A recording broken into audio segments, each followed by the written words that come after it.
மனோஜ் தலையை குனிந்து, அம்மா, நான் மறுபடியும் சிக்கலில் மாட்டிக்கிட்டே என்று சொல்ல அங்கிருந்த அனைவரும் அதிர்ச்சியடைந்தனர். சத்தம் கேட்டு அண்ணாமலை, முத்து, ரவி மூவரும் அங்கே வந்தனர்.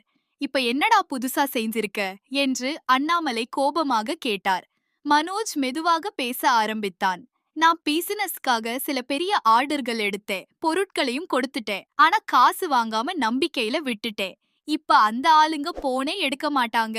வீடுக்கும் போனே பூட்டிட்டு போயிருக்காங்க. கிட்டத்தட்ட 8 லட்சம் ரூபாய் சிக்கிச்சு இருக்கு. அதை கேட்ட முத்து, ஏமாறுறது உனக்கு ஒரு ஹாபியா? ஒவ்வொரு தடவையும் இதே கதையா என்று கிண்டலாக கேட்டான். ஆனால் மனோஜ் அதோடு நிற்கவில்லை.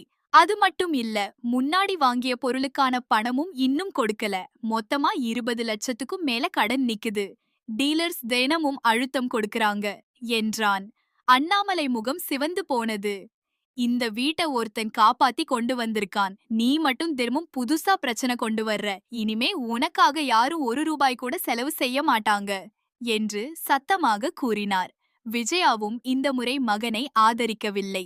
நானே எத்தனை தடவை உன்னை நம்பி உதவி பண்ணேன். ஒவ்வொரு தடவையும் நீ திருந்துவேன்னு நினைச்சேன். ஆனா பிரச்சனை தான் பெருசா வளருது. இனிமே உன் வாழ்க்கைய நீயே பார்த்துக்கோ என்று கடுமையாக பேசினார்.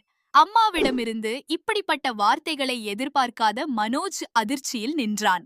அப்போது அவன், எல்லாரும் என்ன விட்டுட்டாங்க. ரோகிணி தான் எனக்காக நிறைய செஞ்சிருக்கா. அவளோட சேர்ந்துதான் வாழணும்னு முடிவு பண்ணிட்டேன் என்றான். அத கேட்ட விஜயா, அப்படியா? அப்போ இங்க எதுக்கு நிக்கிற? உனக்கு அவதான் முக்கியம்னா அவகிட்ட போ.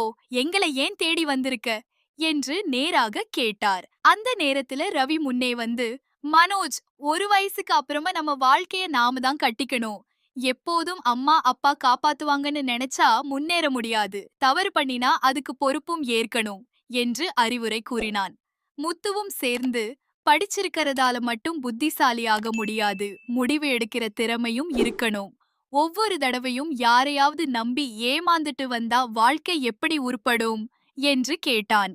வீட்டிலிருந்த அனைவரும் ஒரே மாதிரி பேச மனோஜுக்கு இந்த முறை யாரிடமும் ஆதரவு இல்லை என்பது